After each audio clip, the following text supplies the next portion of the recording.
देश, तकनीक, रक्षा, सहयोग, ऊर्जा और सांस्कृतिक संबंधों को और मजबूत करने का भी मार्ग प्रशस्त किया है।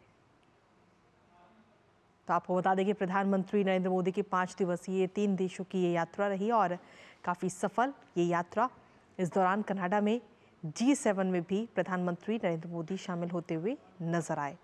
कई नेताओं के साथ मुलाकात इस बीच प्रधानमंत्री नरेंद्र मोदी की रही, जिसमें खासतौर पर G7 में जो नेता वहां पर पहुंचे थे वैश्विक स्तर पर, उन सभी से मुलाकात प्रधानमंत्री की हुई। और उससे पहले साइप्रस का दौरा प्रधानमंत्री नरेंद्र मोदी ने किया और उसके बाद में हाल ही में आखिरी दौरा उनका रहा क्रोएशिया का। और क्रोएशिया जाने वाले पहले भारतीय प्रधानमंत्री नरेंद्र मोदी बने और इसके साथ ही आगे आने वाले समय में भारत और क्रोएशिया के संबंध भी आपस में मजबूत होते हुए और नजर आएंगे, रणनीतिक तौर पर भी और साथ ही व्यापारिक तौर पर भी। तो 3 देशों की ये सफल यात्रा प्रधानमंत्री नरेंद्र मोदी की जो अब पूरी हो चुकी है और यात्रा पूरी होने के बाद प्रधानमंत्री नरेंद्र मोदी अब स्वदेश यानी भारत आ चुके हैं। और हमारे साथ हमारे सहयोगी अरुण इस वक्त जुड़ गए हैं फोनलाइन पर। अरुण, क्या कुछ ताज़ा अपडेट है आपके पास में?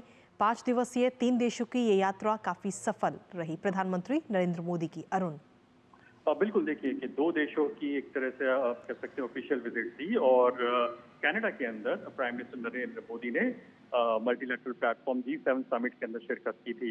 इस बात को हम जानते हैं कि मल्टीलैटरल प्लेटफॉर्म्स हो या बायलैटरल जो तमाम लीडर्स हैं, उनके साथ में प्राइम मिनिस्टर मोदी ने आतंकवाद के मुद्दे को बड़ी ही जोर शोर से उठाया था।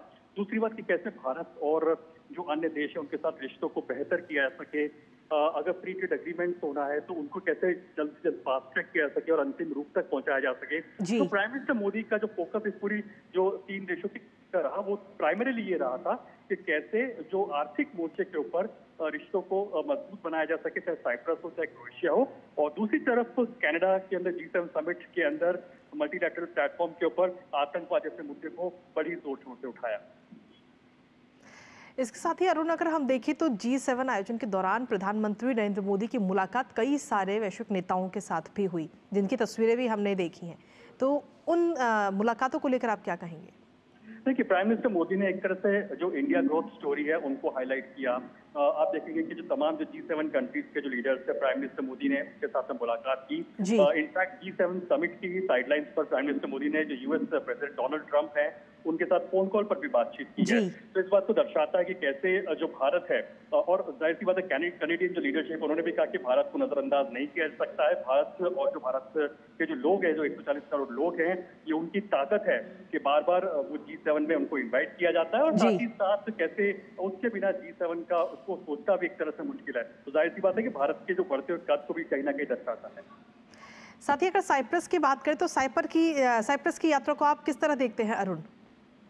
देखिए, अगर भारत साइप्रस की यात्रा की हम बात की जाए तो फोकस क्लियरली इस बात के ऊपर रहा कि कैसे जो दोनों देशों के जो रिश्ते हैं उनको और नए आयामों तक लेकर के जाया जा सके।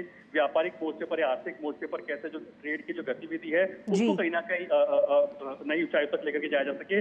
लेकिन प्राइमरीली सिंबॉलिक काफी ज्यादा थी जो भारत की जो साइप्रस की जो यात्रा कही जा सकती है। एक तरह से आतंकवाद को लेकर के प्राइम मिनिस्टर मोदी ने बहुत ही बड़ा वक्तव्य दिया, साफ तौर पर कहा कि कैसे साइप्रस भारत के साथ खड़ा हुआ है और कहीं ना कहीं साइप्रस से भी जो पहलगाम का जो आतंकवादी हमला था उसको कहीं ना कहीं उसकी निंदा की है।